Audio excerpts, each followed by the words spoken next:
Hi everybody, Dave here, creative wandering duo of the Sandy and Dave team. Yeah, so I'm He's the Dave part.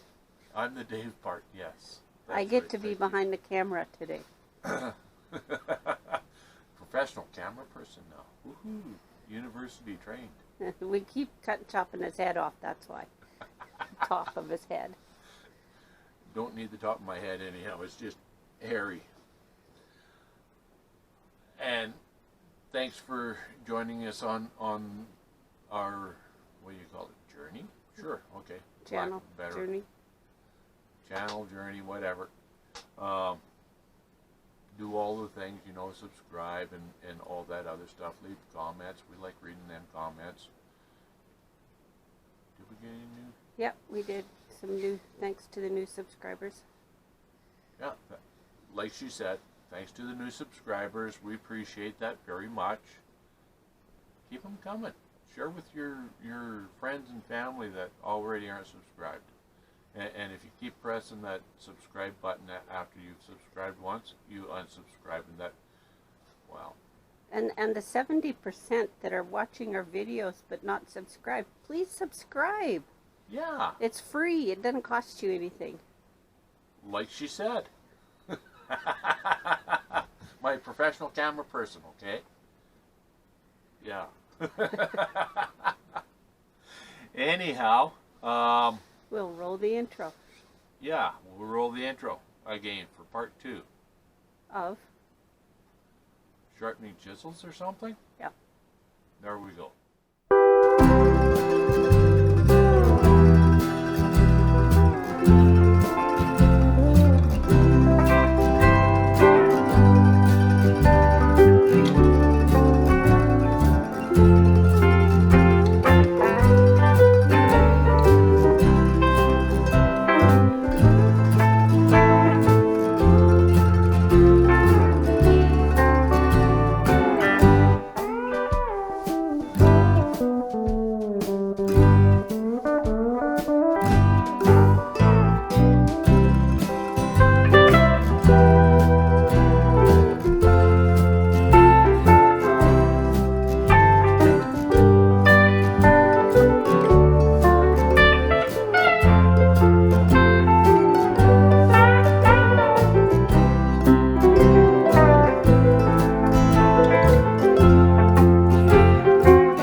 Apparently, there was too much footage to show everything on the last video of sharpening these chisels, so this is part 2. Not bad. Now, another way of doing this. That's the way I do it most all the time, but there is one other way.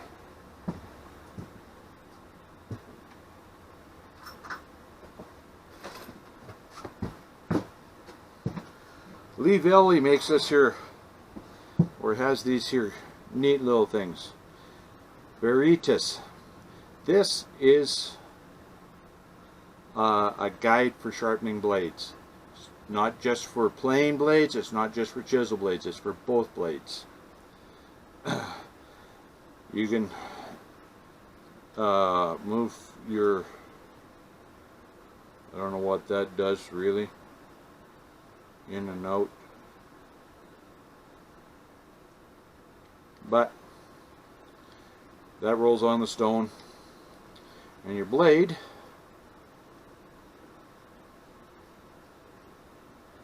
gets in here. How to use it? Well, set this in here, you crank this down, making sure that you're square. Okay, you definitely want to be square in here, otherwise you will for sure have a crooked cutting edge. So square in here, snug this down in the center. Okay, it's snug. And right now it's just the tip, so I need to push this all through more. to get that full flat on there. Okay.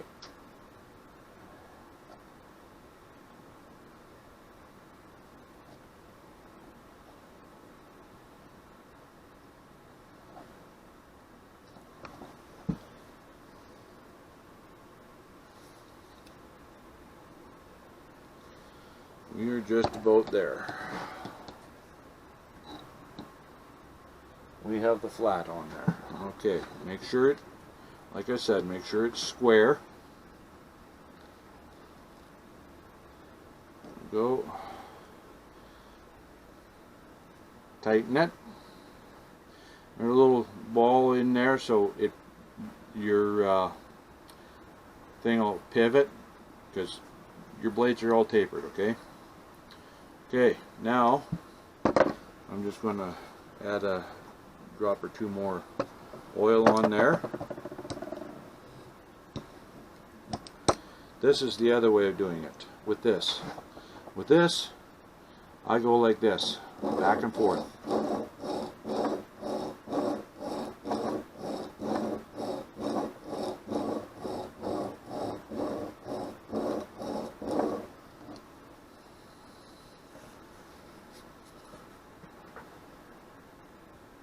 Look at my edge, and so far it's just been cutting right there.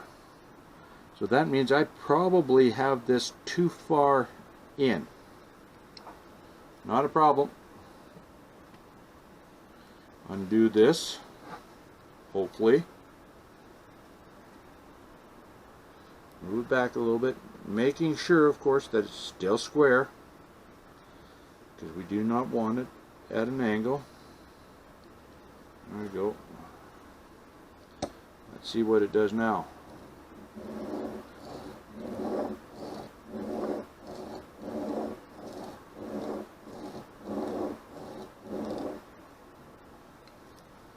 Oh yes. Got both edges now. And I see there's a little bit of a nick in this one here, so we'll take it a little bit further than I normally would. Not much of a nick, but there is a little nick.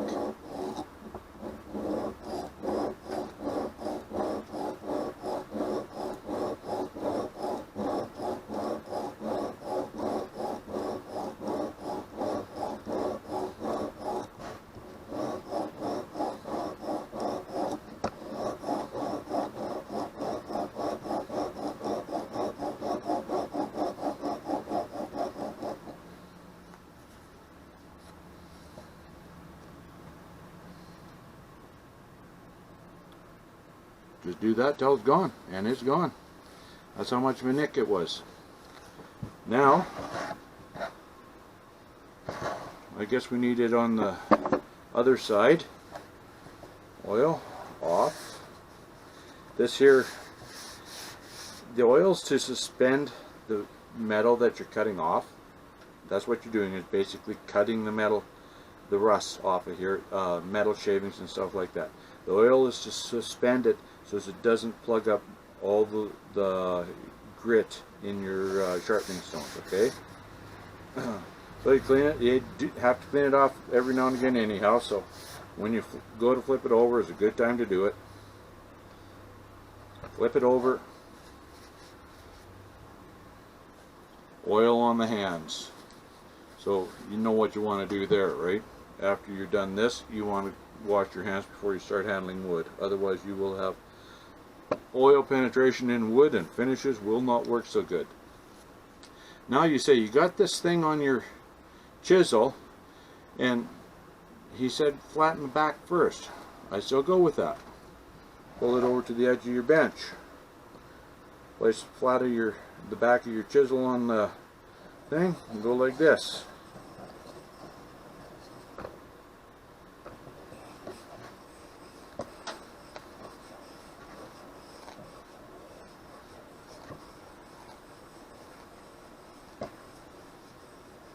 There we go. Now you this.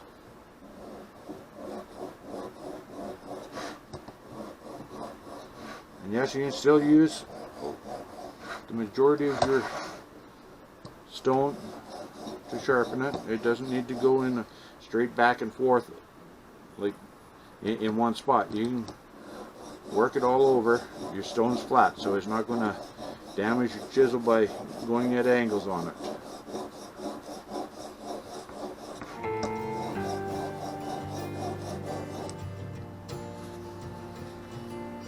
Check this. Looking very nice, very nice.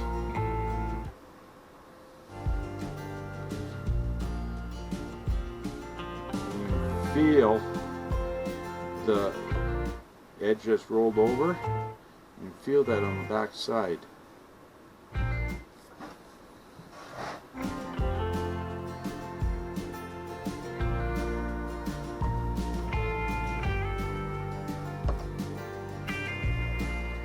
Another way of getting rid of that bead is leather strop.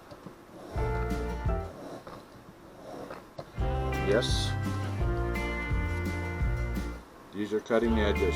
The leather strop will get rid of that because it does that much of a finer grind. But for me and everything that I do, and I have done some very fine work. That's it. All nice and polished. All nice and sharp.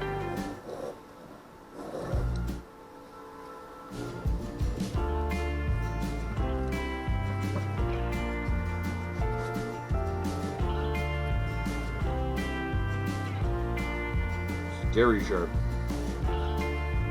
So that's it. Not a whole lot of rocket science to it. A little bit of practice and you just about do it in your sleep.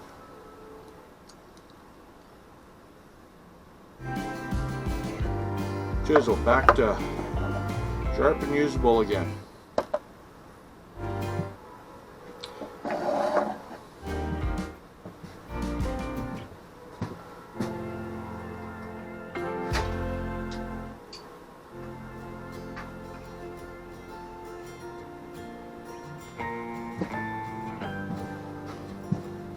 I had to put them away so they weren't in the way, and so they're out of the way from possible damage.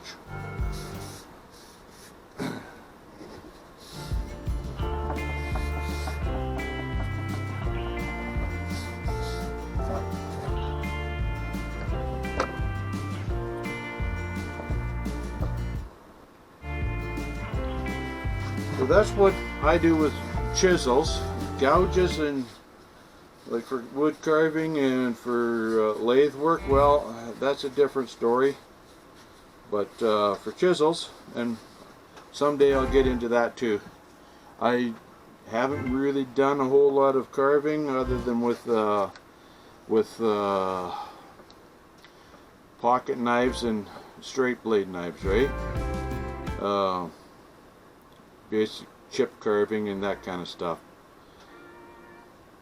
So not a whole lot of it, but chisels, well, they're pretty much an everyday tool used all the time, and these I did some organizing in the shop and went through some boxes. I didn't even know I had these chisels from my grandfather, but there you go. There they are. They're nice chisels.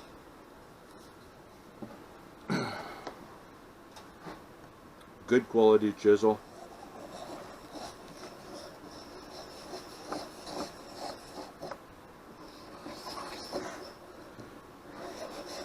I have a set of chisels here that I bought. They're someplace in the neighborhood of about 20 years old, 25 years old, something like that. Shortly after I got married, I think. Maybe it was before. Thinking it was before, so it's better than 27 years. Because our anniversary was on the 27th of November, if I remember correctly. Don't hold me to that, please. Miss Andy, forget you heard that. One thing I did not do it before I started was to see if this blade was straight.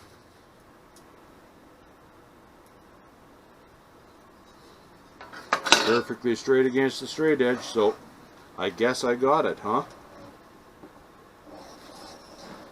Back to flattening and smoothing and cleaning the back.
Sweet.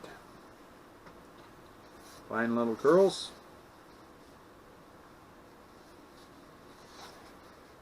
And another one's done. And that's all there is to it. Not a whole bunch of rocket science. So that's those. Well, I got two more to do. But there's another blade I want to do too. I think I'm just going to dig that out right now. It's in a little hand plane I just recently bought. When I say recently, it's like in the spring or something. Or early fall, something like that. Put this away and I'll get it. There it is. Now, this is a brand new plane. Yes, I did take the blade out of it and sharpen it at the specs that it was set at. And I'm not happy. It's not a heavy plane. It's made for doing light edge work. But chips keep falling out of the edge. And even when it was freshly sharpened, like after I freshly sharpened it, it was not smooth. I'd sharpen it and another chip would come out of the edge, and another one, and another one. The only reason for that is there's a couple of reasons, but one is the material is not tempered to the correct heat temp, or hardened to the right heat temp, which is possible.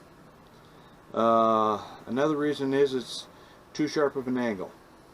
I'm going with too sharp of an angle for what we have here, what we need here in that plane, so hopefully I can get enough of an angle with this machine, with this apparatus, to get this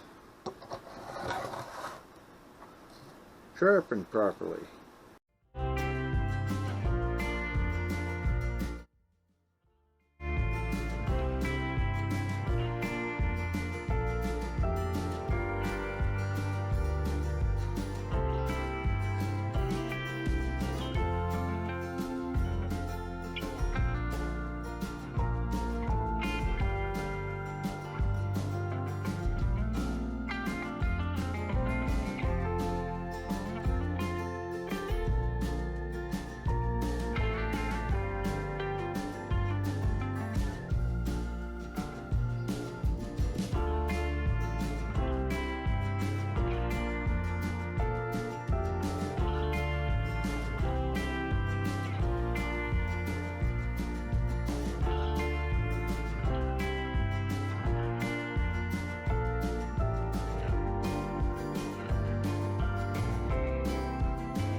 Now, see if we can get it in here, square and straight.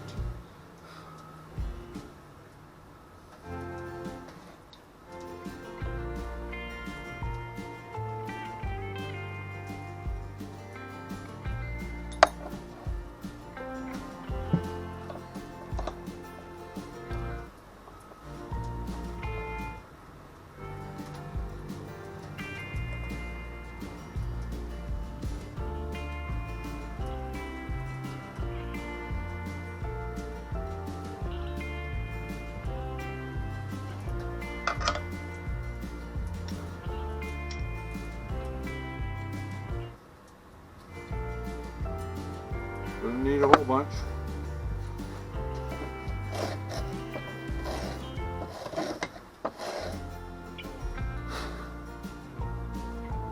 Very nice. And look at that. It's straight. There's no chips in it. And it does a very nice job of cutting. Sweet. I would call that a success. Thank you all for watching and for doing all that stuff, you know, like hitting subscribe and liking and, you know, just all the stuff. And appreciate you coming along, watching. Again, it's just my way of doing it. Right or wrong, it gets the job done for me. And we get to pick up some very, very fine shavings from the way I sharpen, so it must be doing something right.